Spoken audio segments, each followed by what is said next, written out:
back to That Kevin Show with Kevin McCullough. All right, my next guests, plural, have chosen to appear not only in one interview together, but on one camera together. And it's a lot of fun to welcome them back where they both appeared individually, like a couple of weeks apart the last time they were with us because they had different things to promote. Today we get to speak with both of them at the same time. They are one of the couples that have said, you know what, Hollywood's going to do what they're going to do, we're going to do what we're going to do, and how they train their children and how they conduct their marriage and the type of media that they make. And it's an honor to welcome back Kevin and Sam Sorbo. Hey guys. Thank you. Our pronouns are they, them. Well, easily today, and thanks for getting it all on one screen for me. Let's chat about first the new movie that's just coming out. You know, it's a wonderful true story set in 1930, right in the heart of the Depression. And I'm fortunate to direct it. I produced it. Sam produced it. We both starred in it. We had Lou Gossett Jr., we had Tyler Mane, we got John Ratzenberger, and it's a true story about two con men that would go through Oklahoma and Texas, and they would woo widows out of their money on these oil wells. And they always kind of knew with the jalopy piece of crud that they had for a drill rig that they weren't going to hit oil, but they were there to rip people off. They would sell 500% of the shares, declare a dry hole, and move on to the next town. Well, they get to Kilgore, Texas, and lo and behold, they strike oil totally by accident.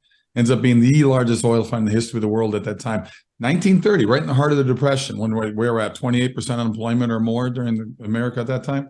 And it's the miracle is that, but the bigger miracle is what happens afterwards. Obviously, they get arrested. There's a trial and all that kind of stuff. But it's a wonderful hoot. It's a PG-rated movie. It's a family-friendly comedy. Definitely You can actually family-friendly. bring children to see this? Yes, You can bring it. You That's can bring it. There's no woke agenda. It's pro-oil, pro-capitalism, pro-patriot, pro-freedom, pro-America is what it is. yes, and pro-forgiveness also. Yes, and redemption. What's really fascinating about this story, and God uses flawed individuals typically, right? And we have that paradigm throughout the Bible. He used these flawed individuals to bring in the oil that eventually won us World War II. It's really such an incredible story, and it's such a fun comedy that is in no way offensive, right? It's 110 Film Festival. Everything from best comedy to family favorite, judges favorite, audience favorite. People will love this movie. Please see it. We only got 2 days. I mean, thank God for Fathom, because Fathom helps little independent movies like ours get out to screens. Run 750 screens. Go to sorbostudios.com. That's sorbostudios.com. Sign up, put your zip code in, it shows you what theaters near you. But we get 2 days. If we fill up those seats, we'll get more than that. But take them out this Sunday and Monday This right Sunday now. and Monday, It's really 2 showings critical, on friends. Sunday. Those of you watching, it's really critical that you do exactly what Kevin just said, because that will make the theaters pay attention. If they sell out these shows, they will add more dates.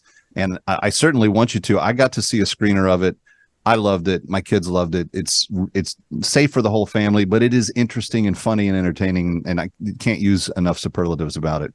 Let me shift gears a little bit because the last film project that you were here talking about was one that examined faith, and you had documented a trip to Israel in the film, and you used the basis of that trip as a large portion of that film. I'm just wondering where your minds are at when you see what's going on the TV screens right now.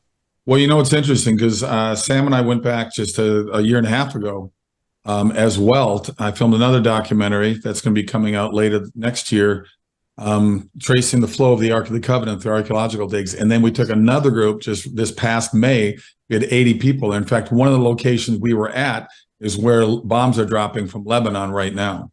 So we were in those areas, which is unbelievable. And it's crazy. I mean, the hatred and the anger and everything that's been going on in that Middle East has been going on for centuries. I think we have to understand Hamas is an elected government. Yeah.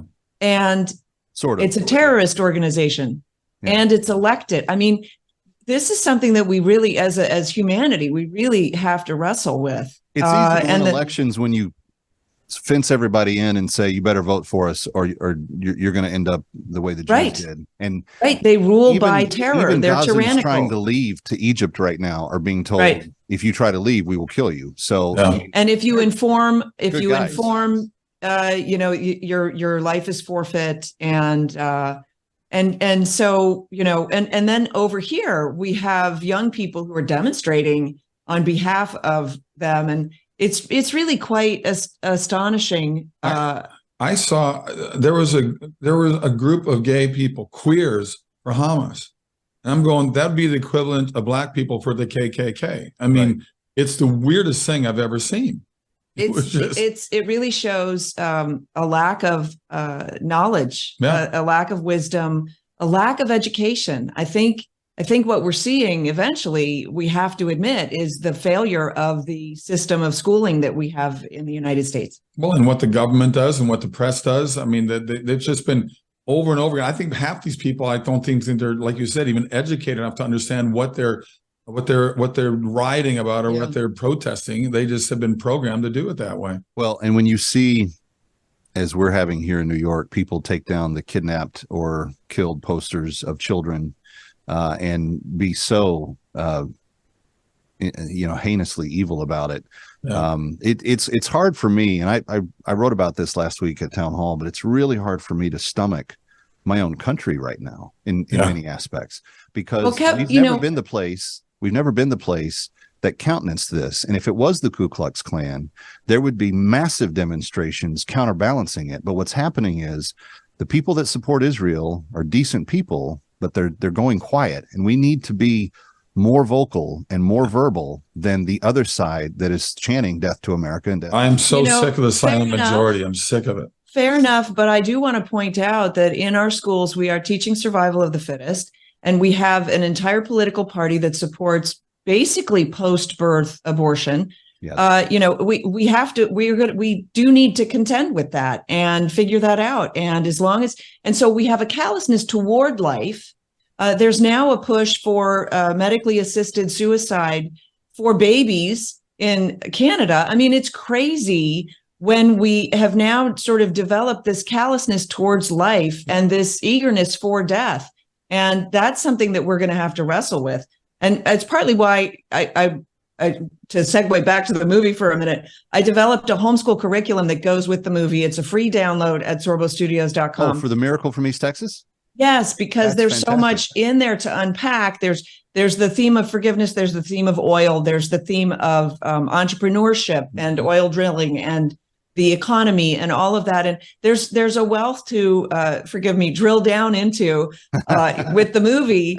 And so this is a free download. It's also a free download for a discussion guide for book clubs. If you want your book club to go see the movie, go buy your tickets online, send them a screenshot of the purchase that you made, and then they can join you at the theater. And then you have a guide to discuss the movie afterwards. Exactly. Need to take a break. She is single-handedly trying to re-educate all the entire globe, and she's doing a good job at it. Sam Sorbo, get the study guide with the movie, of course, married to Hercules.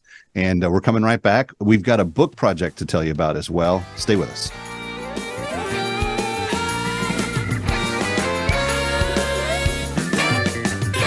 Ready or not, he'll be right back. That Kevin.